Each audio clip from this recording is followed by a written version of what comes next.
to recognize Mr. Goodlatte for 5 minutes.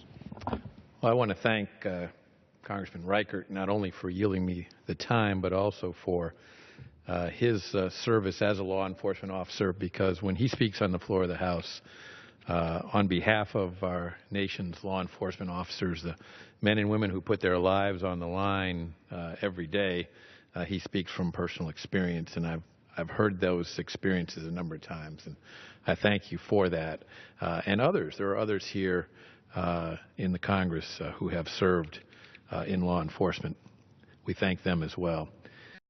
So I'm particularly pleased that Dave is hosting this special order tonight to show our respect and deep gratitude for the thousands of law enforcement officers across the country who serve our communities and the American people daily. Our nation was founded on the rule of law, and every day law enforcement officers carry out this legacy.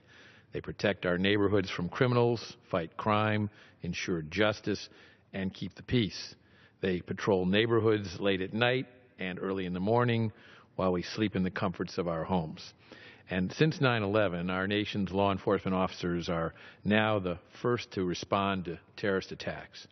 On that tragic day nearly 14 years ago, NYPD officers and other first responders were running into the crumbling towers to save people as everyone else was running out. In 2010, an NYPD officer was the first one on the scene when a terrorist attempted to ignite a car bomb in Times Square. And the same was true during the Boston Marathon bombings in April 2013.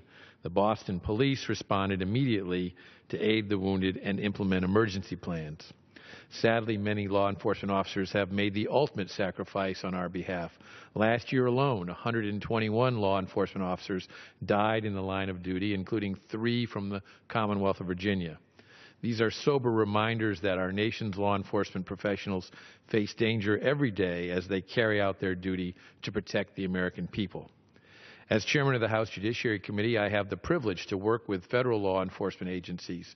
All too often, we fail to recognize how the dedicated men and women of law enforcement make sacrifices, some sacrificing their lives to preserve law and order and keep our communities, our states, and our nation safe.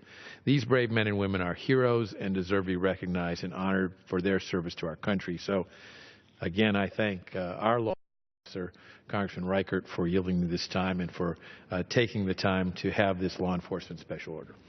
Thank you, Mr. Goodlatte, for your comments and for your hard work and as the chairman of the Judiciary Committee. And thank you for coming tonight and spending some time with us to share your comments. And next.